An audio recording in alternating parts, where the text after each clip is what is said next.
Hello friends, പുതിയൊരു വീഡിയോയിലേക്ക് എല്ലാവർക്കും സ്വാഗതം. ഈ വീഡിയോ ഇഷ്ടപ്പെടുകയാണെങ്കിൽ ലൈക്ക് ചെയ്തും സബ്സ്ക്രൈബ് ചെയ്തോ ഒന്ന് സപ്പോർട്ട് ചെയ്യണേ. അങ്ങനെ നമ്മുടെ ബാലചന്ദ്രൻ്റെ അടുത്തേക്ക് ശർമ്മ ഡോക്ടറും മറ്റൊരു ഡോക്ടറും കൂടെ പോവുകയാണ്. ആ പോകുന്ന വഴിക്ക് തന്നെ നമ്മുടെ വൈജയന്തി ചോദിക്കുന്നുണ്ട്, എനിക്ക് ബാലചന്ദ്രനെ ഒന്ന് കാണാൻ വേണ്ടി പറ്റുമോ ഡോക്ടർ? നിങ്ങളിവിടെ വെയിറ്റ് ചെയ്യൂ, പറയാം എന്ന് പറഞ്ഞിട്ടാണ് കേട്ടോ ശർമ്മ ഡോക്ടർ ICUവിനുള്ളിലേക്ക് പോകുന്നത്. അവിടെ ചെന്ന് നമ്മുടെ ബാലചന്ദ്രനെ വിളിക്കുന്നുണ്ട്. ആ സമയത്ത് ബാലചന്ദ്രൻ ഉണരുമ്പോൾ തന്നെ നമ്മുടെ അലീന സംസാരിച്ചതാണ് കേട്ടോ ഓർമ്മയിൽ വരുന്നത്. സാർ അങ്ങനെ എന്നോട് ക്ഷമ പറയരുത്, സാറിനെ എൻ്റെ അച്ഛൻ്റെ സ്ഥാനത്താണ് കാണുന്നതെന്ന് അലീന പറയുന്നത് മാത്രമായിരിക്കും കേട്ടോ ബാലചന്ദ്രനെ ഓർക്കാൻ കഴിയുന്നത്. പിന്നീടാണ് നമ്മുടെ ഡോക്ടേഴ്സിനെ കാണുന്നത്. അപ്പോൾ ഡോക്ടർ ആ സിസ്റ്ററിനോട് പറയുന്നുണ്ട്, എന്തെങ്കിലും വേരിയേഷൻ വന്നാൽ ആ ട്രിപ്പ് അഡ്ജസ്റ്റ് ചെയ്യണം എന്നൊക്കെ പറഞ്ഞിട്ട് ബാലചന്ദ്രനോട് ചോദിക്കുന്നുണ്ട് കേട്ടോ, എന്തെങ്കിലും ടെൻഷനുണ്ടോ, ഒക്കെ പെട്ടെന്ന് തന്നെ ശരിയാവുമോ എന്ന്.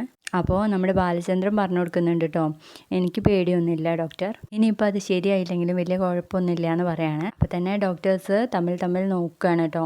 അപ്പോൾ തന്നെ ശർമ്മ ഡോക്ടർ പറയുന്നുണ്ട്, നിങ്ങളുടെ ഭാര്യ പുറത്ത് വന്ന് കാത്തു നിൽപ്പുണ്ട്, നിങ്ങൾക്ക് കാണണ്ടേന്ന് ചോദിക്കുമ്പോൾ വേണ്ട, എനിക്കിപ്പോൾ ആരെയും കാണണ്ടെന്ന് പറയാനിട്ട് ബാലചന്ദ്രൻ. മറ്റാരെങ്കിലും കാണണമെന്ന് ചോദിക്കുമ്പോൾ ഇപ്പോൾ ആരെയും എൻ്റെ അടുത്തേക്ക് വിടണ്ടെന്ന് പറയാണ്. അപ്പോൾ തന്നെ ശർമ്മ ഡോക്ടറും മറ്റേ ഡോക്ടറും കൂടെ പുറത്തേക്ക് പോവാണേ. അങ്ങനെ വൈജയന്തിയുടെ അടുത്തേക്ക് മനു വരികയാണ് കേട്ടോ. ആൻറ്റി വല്ല പുരോഗതിയും ഉണ്ടോ എന്ന് ചോദിക്കുമ്പോൾ എനിക്കറിയില്ല, അതെന്താ ഡോക്ടറെ കണ്ടില്ലെന്ന് ചോദിക്കുമ്പോൾ രണ്ടുപേരും ICUവിനുള്ളിലേക്ക് പോകുന്നത് കണ്ടു, അവർ വരട്ടെ എന്ന് പറഞ്ഞിട്ട് മനു അങ്ങ് മാറി നിൽക്കുക കേട്ടോ.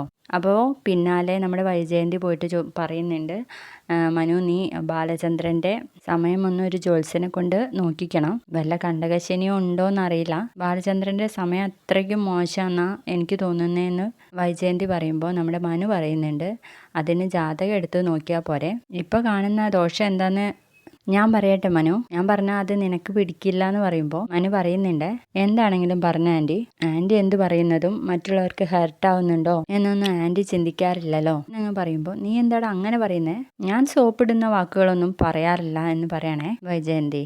ആൻറ്റിയെ പോലെ എല്ലാവരും പറയാൻ തുടങ്ങിയാൽ ഇവിടെ ഒരു അടിയുടെ പൂരം തന്നെയായിരിക്കും. നീ എന്താടാ മനു അങ്ങനെ പറഞ്ഞേ, ആൻറ്റി കണക്കെ എൻ്റെ ഭാര്യയാണ് എന്നോട് ഇങ്ങനെ പറയുന്നതെങ്കിൽ നാളെ തന്നെ അവൾക്ക് ഒരു ഡെന്റിസ്റ്റിൻ്റെ സേവനം ആവശ്യമായിട്ട് വരും എന്ന് പറഞ്ഞു കൊടുക്കുന്നുണ്ട്.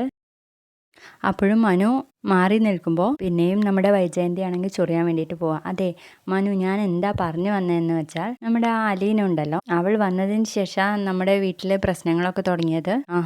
അതെങ്ങനെയാ ആൻറ്റി കാൽക്കുലേറ്റ് ചെയ്തതെന്ന് ചോദിക്കുമ്പോൾ അതെ, അച്ഛൻ അവളെ കാണാൻ വേണ്ടിയിട്ട് കഴക്കൂട്ടത്തിൽ പോയല്ലോ, അവളെ കാണാൻ പോയതിന് ശേഷം അച്ഛൻ എത്ര ദിവസം ജീവിച്ചിരുന്നു, കുറഞ്ഞത് 2 വർഷമെങ്കിലും ജീവിച്ചിരിക്കേണ്ട ആളാ എന്നങ്ങ് പറയുമ്പോൾ അതും ജാതകത്തിൽ ഉണ്ടായിരുന്നോ എന്ന് ചോദിക്കാട്ടോ മനു. അത് ഞാൻ നോക്കിയില്ല, അവൾ വന്നതിന് ശേഷമല്ലേ രോഹിയുടെ സ്വഭാവം ഇത്രയ്ക്ക് വഷളായത്, ആണോ?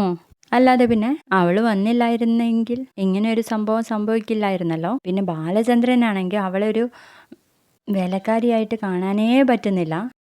ബാലചന്ദ്രൻ അവൾ എവിടെ നിന്നോ വന്ന പുണ്യ ദയാലു, ദയ അർഹിക്കേണ്ടവൾ, അങ്ങനെ പറഞ്ഞിരിക്കുന്നിടത്ത് നമ്മൾ എന്തെങ്കിലും പറയാൻ പോയാൽ അത് ബാലചന്ദ്രന് പിടിക്കുവോ? പിന്നെ പോരാത്തതിന് രോഹിത്തും ഹരിയും കൂടെ അവളോട് ചെയ്തത് അവൾ വള്ളി പുള്ളി വിടാതെ ബാലചന്ദ്രന്റെ അടുത്ത് പറഞ്ഞിരിക്കുന്നു. സ്വന്തം മകന്റെ പ്രവൃത്തി ഇങ്ങനെ ആയിപ്പോയല്ലോ എന്ന് ബാലചന്ദ്രനും ഓർക്കില്ലേ? അങ്ങനെയാ ബാലചന്ദ്രന് ഹാർട്ട് അറ്റാക്ക് ഉണ്ടായത്. ഓ അങ്ങനെയാണല്ലേ എന്ന് ചോദിക്കാട്ടോ മനു. എന്നിട്ട് പറയും, മീനച്ചിലാറ്റില് വെള്ളപ്പൊക്കം ഉണ്ടായത് അലീന കിച്ചൺ സിങ്കിലെ ടാപ്പ് തുറന്നു വിട്ടതാന്ന് പറയാഞ്ഞത് നന്നായി ആൻറ്റി എന്ന് പറയുമ്പോൾ വൈജയന്തി ആകെ മിണ്ടാതെ നിൽക്കുക കേട്ടോ. അപ്പോഴേക്കും നമ്മുടെ ശർമ്മ ഡോക്ടറും മറ്റേ ഡോക്ടറും കൂടെ വരുന്നുണ്ട്. അതെ, ബാലചന്ദ്രൻ എന്താ പറഞ്ഞതെന്ന് ചോദിക്കുമ്പോൾ ബാലചന്ദ്രന്റെ അടുത്ത് ഞങ്ങൾ വിവരം പറഞ്ഞിട്ടുണ്ട്, അദ്ദേഹം ഒരു സമയം പറയും, ആ സമയത്ത് കാണാം എന്ന് പറയണേ. അപ്പോൾ മനുവിന്റെ മുന്നിൽ നമ്മുടെ വൈജയന്തി ആകെ ഒന്ന് ചമ്മുന്നുണ്ട്.